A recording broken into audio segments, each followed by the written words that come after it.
सुप्रभात मेरे प्यारे बच्चों। आज पाठ जुम्मन का तीसरा दिन है।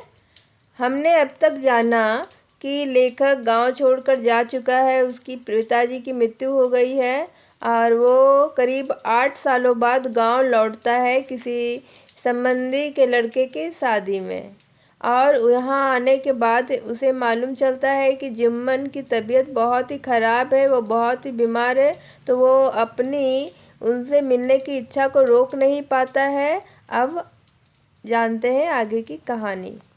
जुम्मन का घर बाहर से बहुत नहीं बदला था, पर और बहुत कुछ बदल गया, ऐसा मुझे लगा, मतलब लेखक को। घर के बाहर पहले की तरह ही एक दो बकरियां बंधी थी, पर गाय भैंसें नहीं थी। बाहर जो तख्त पड़ा था वो कई जगह से टूट गया था। पिछले दिनों जुम्मन के यहाँ जब बहुत अधिक भीड़ हो जाती थी, मतलब लेखक जब छोटे थे तो उस समय ग्राहक इसी पर बैठा करते थे, पर आज तख्त को देखने से ऐसा नहीं लगता है कि अब बहुत सारे लोग आते होंगे। आवाज़ देकर लेखक भीतर गया तो जुम्मन को एक पुरानी खाट पर पड़े देखा। मुझे पहचान कर उठने की चेष्टा में वे खांसने लगे। कुशल मंगल के बाद उनसे जो बातचीत हुई उसे सुनकर मैं उदास हो गया। उनकी करुण कहानी युग का इतिहास थी बच्चों। किस तरह से पहले क्या था, अब कितना बदलाव आया, यही इस कहानी में दिखाया गया। वे धीरे धीरे बोले, बदलते हुए ज़माने से मैं बहुत लड़ा बेटा, पर हार गया। अब तो धीरे धीरे सब कुछ बदल गया है।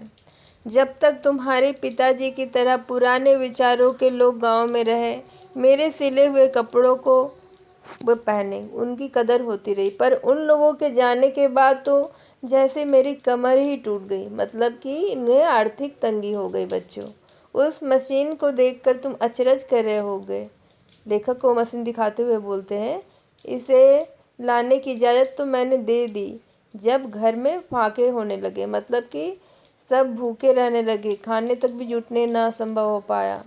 गांव के लोगों को जब विलायती कपड़े ही पसंद आने लगे और उन्होंने हथकरघे पर तैयार मोटे कपड़े लेने बंद कर दिए, तो जुलाहे क्या करते, अपनी रोटी कमाने के लिए बाहर से सिलाई की मशीन लेके आ गए। पहले जुलाहे लोग चरखा पर कपड़े सुतली काट के बनाया करते थे, लेकिन धीरे धीरे बदलाव के बाद मोटी कपड़ा किसी को पसंद नहीं आने लगा बच्चों।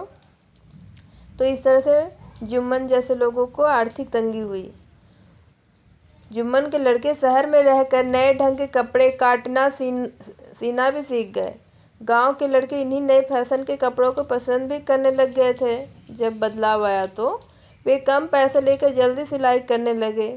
उनके लड़के भी आने दो आने में उनका काम चल जाता था, पर सिलाई कितनी मजबूत होती है और काट कैसी, इसे देखने वाला कम ही लोग रह गए थे। मेरे हाथ की सिलाई महंगी लगने लगी।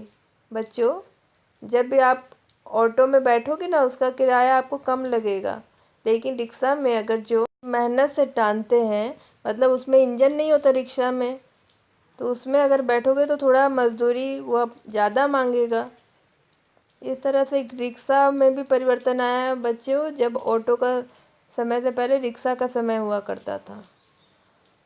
क्या करेंगे, गरीबी जहाँ बढ़ जाती है दूसरे लोगों की, तो दूसरे लोगों को नए साधन मिलते हैं। जिनके पास सामान वो सामान उपलब्ध है तो उन्हें नया रोजगार मिलता है, जिनके पास नहीं है तो उन्हें आर्थिक तंगी होती है। तो यही हुआ जुम्मन के साथ भी बच्चों, और जुलाहों के साथ भी।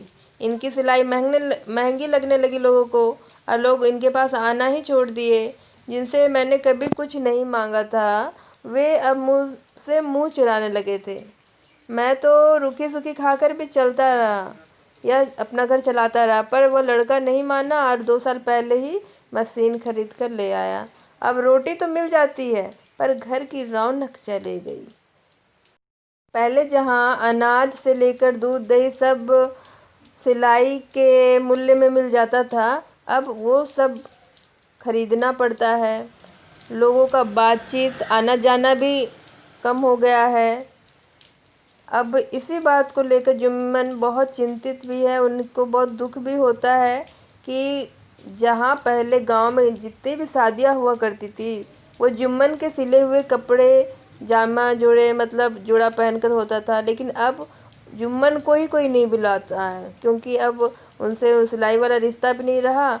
भले ही ना रहा हो लेकिन समाज में उनसे उनका परिचय तो है, बुलाना चाहिए था। ये बात वो सहन नहीं कर पाते हैं और यही बात उनके दुख का कारण होता है और आंखों से आंसू निकल जाते हैं। लेखक की भी आंखों में आंसू आ जाते हैं।